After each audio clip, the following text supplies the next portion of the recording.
तेजस्वी यादव के नेतृत्व वाले महागठबंधन ने तमाम दावों के साथ एक खुला ऐलान कर दिया है। ऐलान ये कि मकसद सिर्फ सत्ता में आने का नहीं बल्कि बिहार को बनाने का है। तेजस्वी प्रण के रूप में मैनिफेस्टो भी आ चुका है। हर घर नौकरी, महिलाओं को पैसे, किसानों की फसल खरीद, अति पिछड़ों, दलितों और अल्पसंख्यकों के लिए लुभावने ऐलान। लेकिन सबसे बड़ा सवाल जस का तस कि पैसे कहां से लाएंगे इसके लिए। एनडीए नेता कह रहे हैं कि सारे वादे हवा हवाई हैं, लेकिन खुद का मैनिफेस्टो अभी उनका नहीं आया है। तेजस्वी आरोप लगा रहे हैं कि कॉपी पेस्ट करने का इंतजार हो रहा है। आज के शो में इसी पर विस्तार से बात करेंगे। महागठबंधन के ऐलान से बिहार चुनाव पर क्या असर पड़ेगा? क्या पिछले चुनाव में मुख्यमंत्री बनते बनते रह गए तेजस्वी के अरमान इस बार पूरे हो पाएंगे? एक्सपर्ट्स के जरिए समझेंगे। खराब हवा से लड़ाई हवा में लड़ी जा रही है। कानपुर से उड़ा एयरक्राफ्ट, क्लाउड सीडिंग से दिल्ली में पानी बरसाने के लिए जमीन पर कहा जा रहा है कि आपकी सरकार है तो तमाम मंजूरियां मिल गई, और आपकी सरकार थी तो विद्वान ही राजी नहीं थे। बात बारिश की हुई तो मोथा तूफान की भी करेंगे। आंध्र प्रदेश और ओडिशा में इससे निपटने के लिए क्या तैयारियां की जा रही हैं? तैयारियां सरकार ने भी की हैं केंद्रीय कर्मचारियों को खुश करने की, एक ऐसी सिफारिश जिससे किसी कर्मचारी को समस्या परेशानी नहीं होगी। नमस्ते, अपन है कुलदीप और आप देखना शुरू कर चुके हैं the Lallantop show. Brought to you by Raj Niwas Premium Elaichi, Saluja Gold and Sensodyne K.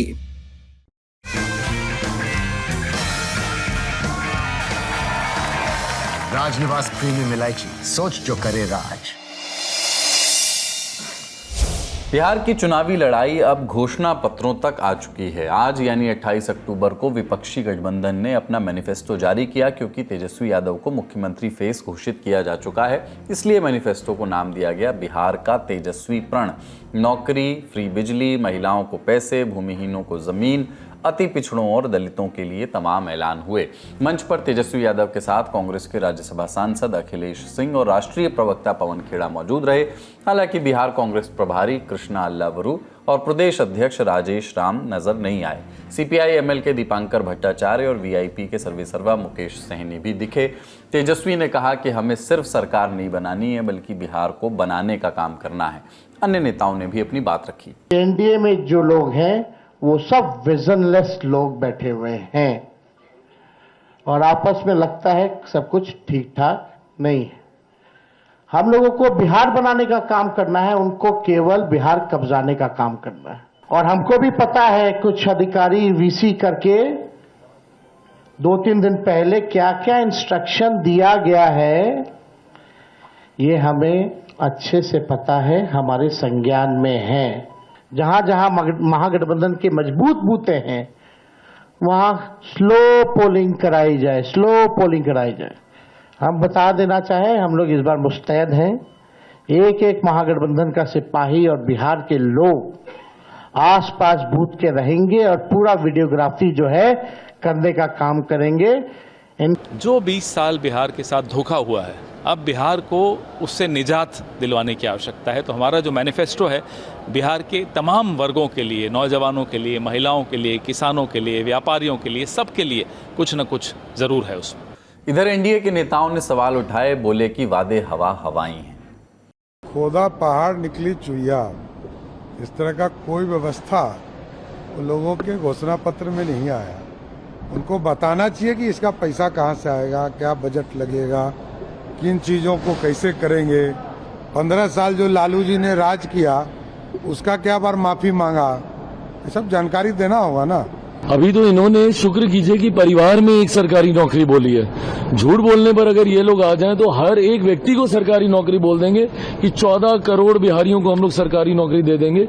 झूठ बोलने में ये लोग इतने माहिर हैं। बहरहाल ये जितनी बातें हैं प्रैक्टिकल, अगर आप इसको दृष्टि से नहीं देखिएगा, और मैं मानता हूं कि बिहार की जनता, बिहारियों में इतना बुद्धि, इतना विवेक होता है कि उनको हर चीज के, हर पक्ष के, हर पहलू का की जानकारी उनको होती है। आज की तारीख में हम लोग को जाके कहीं पे बताने की जरूरत नहीं पड़ रही है किसी भी बिहारी को कि भैया कहां से दीजिएगा, पैसा कहां से आएगा, आपके पास राजस्व कहां से अर्जित कीजिएगा, ये किसी को बताने की जरूरत नहीं है। अब कुछ बारीक बातें, पहले बिंदुवार तरीके से मैनिफेस्टो की प्रमुख बातों पर नजर डाल लेते हैं। सरकार बनते ही 20 दिनों के भीतर हर एक परिवार को एक सरकारी नौकरी देने के लिए कानून, अधिनियम लाया जाएगा और 20 महीने के भीतर नौकरी देने की प्रक्रिया शुरू हो जाएगी। सभी जीविका दीदियों को सरकारी कर्मचारियों का दर्जा दिया जाएगा। उनकी सैलरी 30,000 रुपये प्रति महीना होगी। उन्होंने जो लोन लिया है इसका ब्याज माफ किया जाएगा। संविदा और आउटसोर्सिंग के तहत काम कर रहे सभी कर्मचारियों को स्थायी किया जाएगा। माई बहन योजना के तहत महिलाओं को 1 दिसंबर से हर महीने 2500 रुपये दिए जाएंगे और अगले 5 वर्षों तक 30,000 रुपये दिए जाएंगे। हर परिवार को 200 यूनिट बिजली फ्री दी जाएगी। प्रतियोगी परीक्षाओं के लिए फॉर्म और एग्जाम फीस खत्म की जाएगी। एग्जाम सेंटर तक आने जाने के लिए मुफ्त यात्रा की व्यवस्था होगी। रोजगार के लिए डोमिसाइल की व्यवस्था लागू की जाएगी। किसानों की हर फसल की खरीद एमएसपी पर ही की जाएगी। मंडी और बाजार समिति वाली व्यवस्था फिर से खड़ी की जाएगी। IT park, special economic zone, agro based industries, food processing, logistics, manufacturing और टूरिज्म सेक्टर में रोजगार निर्माण कार्य किया जाएगा। महागठबंधन का सबसे बड़ा वादा नौकरियों को लेकर के है। रोजगार के मुद्दे को लेकर के तेजस्वी यादव लगातार एग्रेसिव रहे हैं। 2020 के विधानसभा चुनाव में उन्होंने 10 लाख नौकरियों का वादा किया था। बीच में जब नीतीश कुमार ने पलटी मारी, बीजेपी से नाता तोड़कर फिर से आरजेडी के साथ सरकार बनाई, तब भी तेजस्वी ने रोजगार के एजेंडा को आगे बढ़ाने की कोशिश की और अब इस बार हर घर में एक सरकारी नौकरी का वादा उन्होंने फिर से किया है। तेजस्वी का कहना है कि बिहार को जॉब्स की जरूरत है। ये भी कि उनके पिता यानी लालू प्रसाद यादव ने बिहार में सामाजिक न्याय किया और अब बारी आर्थिक न्याय की है। हालांकि उनके इस प्रस्तावित मॉडल पर सवाल उठ रहे हैं। ये बात हाईलाइट की जा रही है कि जब बिहार का सालाना रेवेन्यू 65,000 करोड़ रुपए के आसपास है और कर्जा करीब 3.5 लाख करोड़ है, तो नौकरियां कैसे दी जाएंगी। इंडियन एक्सप्रेस से जुड़े वरिष्ठ पत्रकार संतोष सिंह ने हाल ही में लिए एक इंटरव्यू में तेजस्वी यादव से ये सवाल पूछा। जवाब में तेजस्वी बोले कि अगर एक हेल्दी इकोनॉमी चाहिए तो वो बिना नौकरियों के नहीं बन सकती। हम रोजगार निर्माण को एक इन्वेस्टमेंट के तौर पर देखते हैं, ना कि खर्च के तौर पर। सोशल, हेल्थ और एजुकेशन सेक्टर में व्यापक स्तर पर नौकरियां पैदा की जा सकती हैं। हम एक्सपर्ट्स के साथ मिलकर प्लान बना रहे हैं। महागठबंधन के दूसरे ऐलानों पर नजर डालें तो महिलाओं के लिए डायरेक्ट बेनिफिट ट्रांसफर यानी डीबीटी स्कीम भी एक बड़ा वादा है। बिहार की राजनीति में नीतीश कुमार की परिघटना के बाद महिला केंद्रित योजनाओं की एक लड़ी सी लग गई है। एक आम परसेप्शन है कि महिलाएं बड़ी संख्या में नीतीश कुमार के पीछे लामबंद होती हैं। पिछला चुनाव एक उदाहरण है इसका, जब तमाम एग्जिट पोल्स में महागठबंधन की जीत का दावा किया जा रहा था, लेकिन जीत मिलते मिलते रह गई। विश्लेषण हुआ तो मालूम हुआ कि महिला वोटर्स नीतीश कुमार और एनडीए के साथ बनी रहीं। ऐसे में इस बार महागठबंधन कोई कोर कसर नहीं छोड़ना चाहता। इसी क्रम में महिलाओं के लिए 2500 रुपये प्रति महीने से लेकर दूसरी तमाम योजनाओं का ऐलान किया गया है। तेजस्वी का कहना है कि 4.5 साल तक एनडीए सरकार ने महिलाओं के लिए कुछ नहीं किया।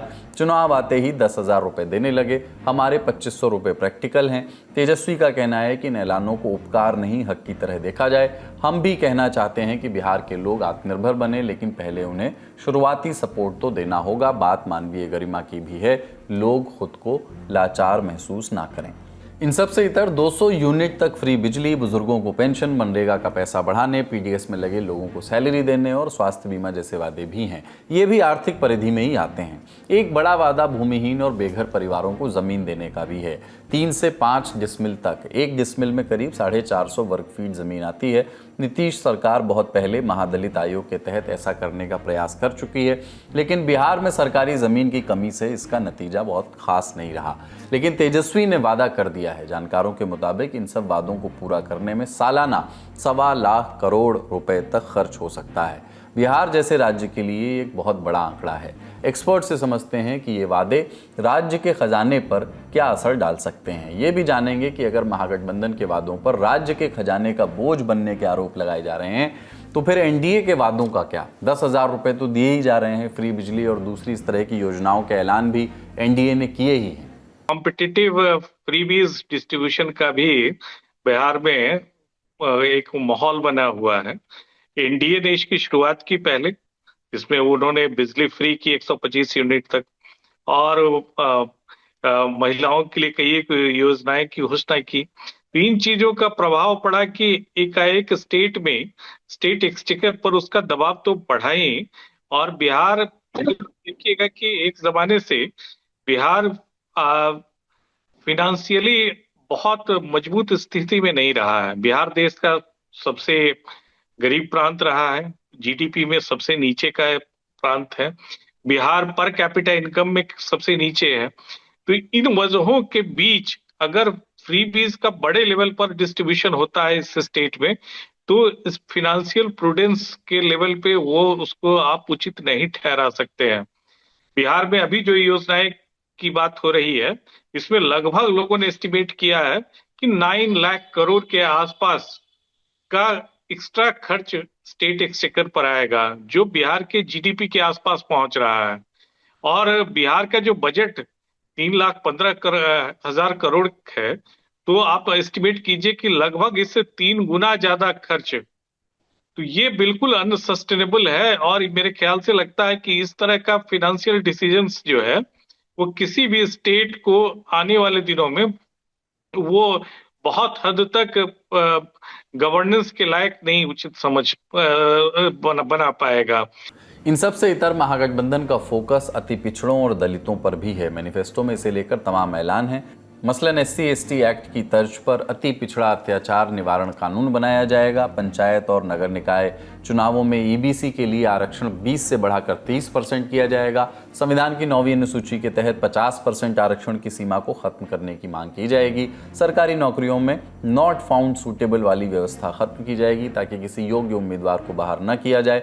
अति पिछड़ा वर्ग की सूची की समीक्षा के लिए एक विशेष कमेटी बनाई जाएगी। निजी स्कूलों में आरक्षित सीटों का आधा हिस्सा EBC, SC/ST और OBC बच्चों को मिलेगा। सरकारी ठेकों में वंचित वर्गों की 50% हिस्सेदारी सुनिश्चित की जाएगी। राज्य के निजी कॉलेज और विश्वविद्यालयों में आरक्षण लागू किया जाएगा। आरक्षण की निगरानी के लिए एक अलग प्राधिकरण बनेगा और किसी भी तरह के बदलाव के लिए विधानसभा की मंजूरी जरूरी होगी। नाई, कुम्हार, बढ़ई, लोहार, मोची, माली इत्यादि समुदाय के लोगों के उत्थान के लिए हर साल 5 लाख रुपए दिए जाएंगे और इस पर कोई ब्याज नहीं वसूला जाएगा। अति पिछड़ों और दलितों के साथ साथ अल्पसंख्यकों के लिए भी ऐलान है। महागठबंधन का कहना है कि सरकार बनने पर वो सभी अल्पसंख्यकों के संवैधानिक अधिकारों की रक्षा करेगा, वक्फ संशोधन कानून पर रोक लगाएगा, वक्फ संपत्तियों के बेहतर और पारदर्शी प्रबंधन की व्यवस्था की जाएगी। बोधगया में मौजूद बौद्ध मंदिरों का प्रबंधन बौद्ध समुदाय के लोगों के सुपुर्द किया जाएगा। मैनिफेस्टो में विकलांगों का भी ध्यान रखा गया है। सरकारी नौकरियों से लेकर स्वरोजगार, पेंशन और घर देने के वादे किए गए हैं। सवाल है कि क्या ये ऐलान इन वर्गों और समूहों को महागठबंधन के पीछे लामबंद कर सकते हैं या नहीं। हमने साथी पत्रकारों से पूछा। विकलांगों को स्वरोजगार के लिए पैसे का प्रबंधन, पेंशन, सोशल सिक्योरिटी के लिए ज़्यादा पैसे का प्रबंधन, महिलाओं के लिए ज़्यादा पैसे का प्रबंधन, ये तमाम चीज़ें जो है वो इसलिए की गई हैं कि एक बिहार में अभी जैसे एक नया जो माई कंपोनेंट बिहार की पॉलिटिक्स में इमर्ज कर रहा है, जिसको महिला और यूथ के रूप में लोग देख रहे हैं, तो इनको मोबिलाइज और इनको, चूंकि ये बिहार के वोटर्स में सबसे बड़ा ग्रुप आज के दिन में खड़ा हो रहा है, वो माई का ग्रुप है। और लोगों को आशा है कि ये MNY भी बहुत हद तक कंसोलिडेटेड वोटिंग कर सकते हैं। तो इसलिए महिलाओं के लिए योजनाओं की NDA ने भी कई योजनाओं की घोषणा की है और महागठबंधन ने भी तो लाइन लगा दी है घोषणाओं की। तो ये यूथ और महिलाओं को टारगेट करके इन योजनाओं की घोषणा की गई है। और साथ साथ चूंकि माले भी इस गठबंधन का पार्ट है, तो माले की कई एक जो पुरानी मांगे थी, जैसे खासकर गरीबों के लिए जमीन देने की बात, तो इन सब चीज़ों को भी इम्प्लीमेंट करने की बात कही गई है। उसके लिए भी ह्यूज इकोनॉमिक रिसोर्स की जरूरत होगी, ह्यूज। ये था महागठबंधन के मैनिफेस्टो का हिसाब किताब। खबरें हैं कि NDA का मैनिफेस्टो 30 अक्टूबर को आएगा तो उसका भी विश्लेषण करेंगे। अब दूसरी खबर की बारी। भारत का सबसे भरोसेमंद सलूजा गोल्ड TMT बार, मजबूती सब कुछ है। दिल्ली में हवा की क्वालिटी सुधारने के लिए हुआ एक और उपाय। 28 अक्टूबर को पहली बार क्लाउड सीडिंग का ट्रायल हुआ। क्लाउड सीडिंग यानी एक ऐसी टेक्निक जिसमें एयरक्राफ्ट के जरिए बादलों में केमिकल डालकर बारिश कराने की कोशिश की जाती है। दिल्ली वाले अब किसी भी वक्त आर्टिफिशियल बारिश का स्वागत करने के लिए तैयार रहें। क्लाउड सीडिंग के लिए स्पेशल सेस्ना एयरक्राफ्ट का यूज़ हुआ, जो IIT कानपुर से मंगाया गया। बुराड़ी, करोलबाग, मयूर विहार जैसे इलाकों में क्लाउड सीडिंग हुई। इसके बाद दिल्ली सरकार के मंत्रियों ने हवा की क्वालिटी में सुधार की उम्मीद जताई। वहीं आम आदमी पार्टी ने दिल्ली सरकार को घेरा। मेजरली वो ईस्ट दिल्ली का कॉर्नर और नॉर्थ ईस्ट इस एरिया के अंदर और नॉर्थ के इस एरिया के अंदर कर रहे हैं। इस क्लाउड सीडिंग के माध्यम से पहले 8 फ्लेयर्स चलाए गए थे। एक फ्लेयर 2 से ढाई मिनट चलता है और 1 से 2.5 किलो का इसका टोटल वेटेज होता है। तो इस तरह से ये तकरीबन कोई 15-18 मिनट 20 मिनट की ये एक क्लाउड्स के अंदर जाकर सीडिंग करी गई थी और अभी दूसरी ट्रायल में इसका शायद नंबर बढ़ जाएगा। शाम को थोड़ी थोड़ी बारिश छठ जब लोग बना रहे थे तो हो रही थी, आपने देखा था थोड़ी सी इन्होंने सोचा कि बारिश होने वाली है, हम इसके अंदर तड़का मार देते हैं कि हम अपनी आर्टिफिशियल रेन करा रहे हैं।